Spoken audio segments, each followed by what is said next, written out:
Hi, and welcome back to the Savvy Psychologist podcast. I'm your host, Dr. Ellen Hendrickson, and I'll help you meet life's challenges with evidence-based research, a sympathetic ear, and zero judgment.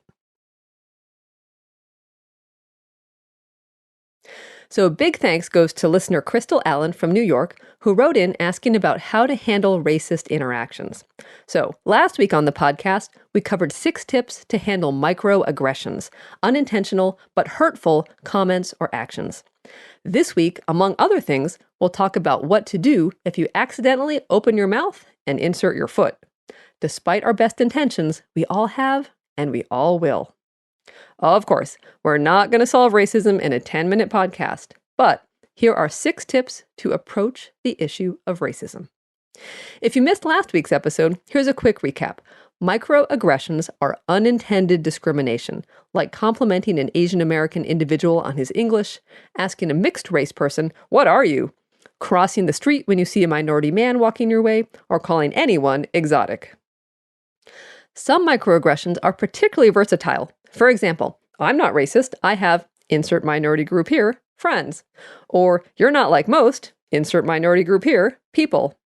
But no matter your color, next time you find yourself as the accidental microaggressor, think of the following. Tip number 1, don't get defensive. You'll just dig yourself in deeper, which will make things more awkward and make you look like a jerk. Everyone makes honest mistakes, but defending a mistake, especially if it hurts someone's feelings, takes it to the next level where you don't want to go. For example, if you get an Asian American colleague mixed up with another Asian American colleague, don't try to make it right by saying, "Sorry, you two look so much alike." That's not only defensive, it also blames them and plays into stereotypes, which therefore makes you look racist rather than just unobservant. Plus, they probably don't even look alike at all. So instead, apologize. Just say, "I'm really sorry about that," or "I'm so sorry that happened," or anything else you would say if you hurt the feelings of a friend. Tip number 2, don't say you're colorblind or that you just see everyone as human. Even if you wish this were true, there are 3 reasons not to say this. 1, it's not true. You're not colorblind.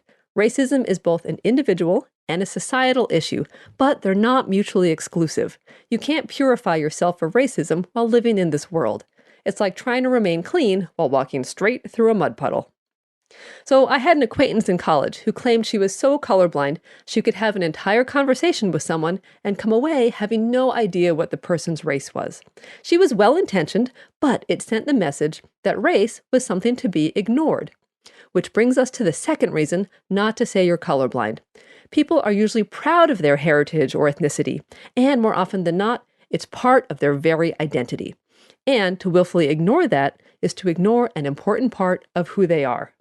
Finally, claiming to be colorblind minimizes the problem of racism and the fact that people of color deal with it every single day. It's not something that can be solved by collectively covering our eyes. On the contrary, if we're going to move forward, it will be with eyes wide open. Tip number 3, speak up.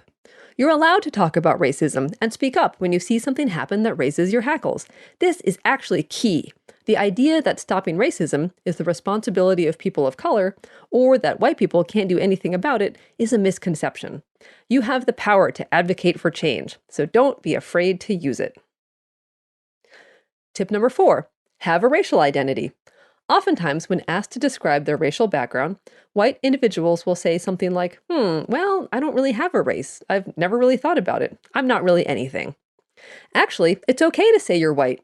Having no racial identity demonstrates not only that you don't have to think about race, a privilege that people of color don't have, but also that you don't realize it, which I'm sure is not your intent. At the same time, you don't need to apologize for being white. You don't speak for your entire race, just as minority individuals don't speak for theirs.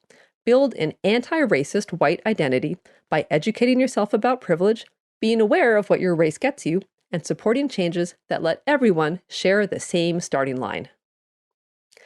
Tip number 5, don't let others denigrate you as an individual.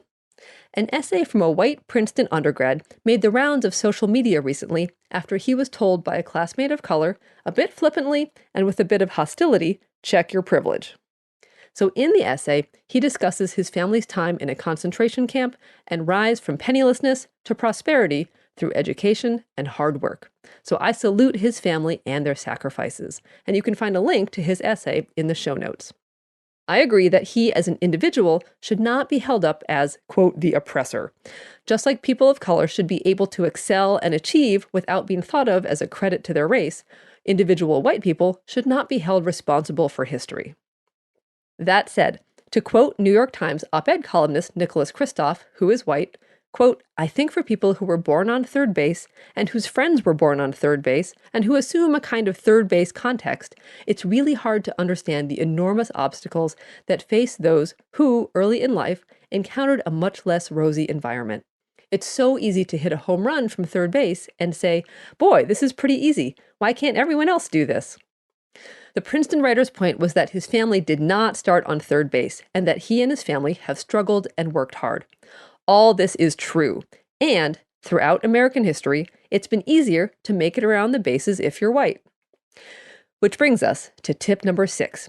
Educate yourself about white privilege, not to flog yourself or feel guilty, but to be aware of how the system is stacked and to inspire you to work for change, both internal and external.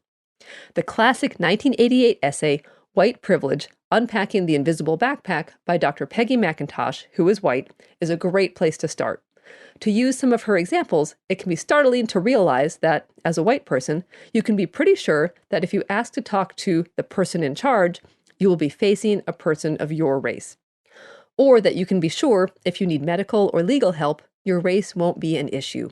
Or that you can arrange to protect your children, most of the time, from people who might not like them. Links to dozens more of her observations and 2 versions of her essay can be found in the show notes at quickanddirtytips.com/savvy-psychologist. If the Savvy Psychologist is helpful to you, let me know by liking on Facebook, adding me to your Google Plus circles, or best of all, subscribing to the podcast on iTunes or Stitcher. Thank you so much for listening. I'm Dr. Ellen Hendrickson. A transcript of the episode, references for the studies I mentioned, and the archives, including last week's episode on microaggressions, are always available on quickanddirtytips.com/savvy-psychologist. And of course, I always have to say, the Savvy Psychologist is strictly for informational purposes and doesn't substitute for mental health care from a licensed professional. Thank you again. I'll see you next week for a happier, healthier mind.